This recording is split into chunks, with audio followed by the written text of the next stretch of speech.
খার্গ দ্বীপে হামলায় উদ্বেগ বেড়েছে চীনের। আমেরিকা ইসরায়েলের হুমকিতে বেজিং কেন সিঁদুরে মেঘ দেখছে? ইরানের তেলের হৃদয় খার্গ দ্বীপে মার্কিন হামলা, উদ্বেগে কাঁপছে চায়না। মুকুটের মণি উড়িয়ে দেব, হুঁশিয়ারি ডোনাল্ড ট্রাম্পের।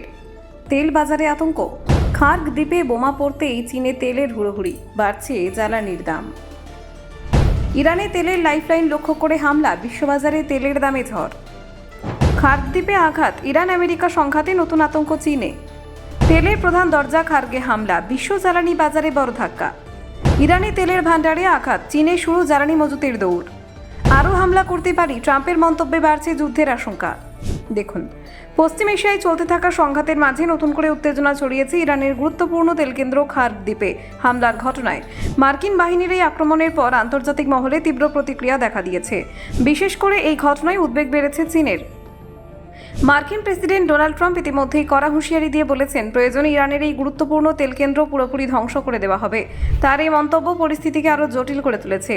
খার্গ আইল্যান্ডের ইরানের উপকূল থেকে প্রায় 33 কিলোমিটার দূরে অবস্থিত একটি প্রবাল দ্বীপ। এই দ্বীপটি হরমুজ প্রণালী থেকে প্রায় 483 কিলোমিটার উত্তর পশ্চিমে অবস্থিত এবং ইরানের তেল রফতানির ক্ষেত্রে অত্যন্ত গুরুত্বপূর্ণ ভূমিকা পালন করে।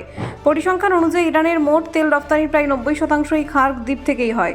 তাই আন্তর্জাতিক তেল বাজারে ইরানের প্রভাব বজায় রাখতে এই দ্বীপটি কার্যত কেন্দ্রবিন্দু হিসেবে কাজ করে। পশ্চিম এশিয়ায় সংঘাত শুরু হওয়ার পর থেকেই এই দ্বীপ থেকে বিপুল পরিমাণে অপরিশোধিত তেল রফতানি হয়েছে। বিভিন্ন আন্তর্জাতিক সংবাদ মাধ্যমের তথ্য অনুযায়ী যুদ্ধ শুরু হওয়ার পর থেকে ইরান প্রায় 1,37,00,000 ব্যারেল তেল আমদানি করেছে। সংবাদ সংস্থা অ্যাসোসিয়েটেড প্রেসের রিপোর্টে বলা হয়েছে, খার্গ দ্বীপে বহু তেলবাহী ট্যাঙ্কারকে তেল ভর্তি করতে দেখা গেছে। এখান থেকে ইরানের বেশিরভাগ অপরিশোধিত তেল বিদেশে পাঠানো হয়। এই তেলের বড় অংশ যায় চায়নাতে। পরিসংখ্যান বলছে, ইরান থেকে সবচেয়ে বেশি অপরিশোধিত তেল কিনে চীন। 2024 সালে ইরানের মোট তেল রপ্তানির প্রায় 91%ই কিনেছিল তারা। গত বছর প্রতিদিন গড়ে প্রায় 13,80,000 ব্যারেল তেল ইরান থেকে কিনেছিল চীন। এই তেল মূলত চীনের শানডং প্রদেশের বিভিন্ন তেল সংস্থা আমদানি করে থাকে। খার্গ দ্বীপে হামলার খবর সামনে আসার পর থেকেই চীনে উদ্বেগ বাড়তে শুরু করেছে। অনেক মানুষ আশঙ্কায় নিজেদের গাড়ির ট্যাঙ্ক পূর্ণ করে তেল মজুত করতে শুরু করেছেন। এই পরিস্থিতিতে চীনে জ্বালানির দামও দ্রুত বাড়তে শুরু করেছে। ফেব্রুয়ারি মাসে যেখানে 1 লিটার জ্বালানির দাম ছিল প্রায় 99.3 টাকা, মার্চ মাসে তা বেড়ে দাঁড়িয়েছে প্রায় 109.4 টাকায়। যুদ্ধ পরিস্থিতির জেরে চীন ইতিমধ্যেই শোধিত তেল রফতানি বন্ধ করে দিয়েছে বলে খবর।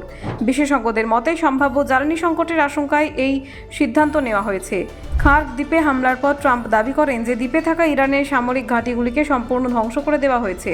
অন্যদিকে মোজতাবা খামেনেইও পাল্টা হুঁশিয়ারি দিয়ে বলেছেন, আমেরিকাকে সাহায্য করা পশ্চিম এশিয়ার দেশগুলির তেল ভান্ডার ধ্বংস করে দেওয়া হতে পারে। এই পরিস্থিতিতে কোনো পক্ষই আপাতত নিজেদের অবস্থান থেকে পিছিয়ে আসতে রাজি নয়। ফলে পশ্চিম এশিয়ার সংঘাত এবং তার প্রভাব আন্তর্জাতিক জ্বালানি বাজারে আরও গভীর হয়ে পড়তে পারে বলে আশঙ্কা করছেন বিশেষজ্ঞরা। ব্যুরো রিপোর্ট, অজানার দেশে।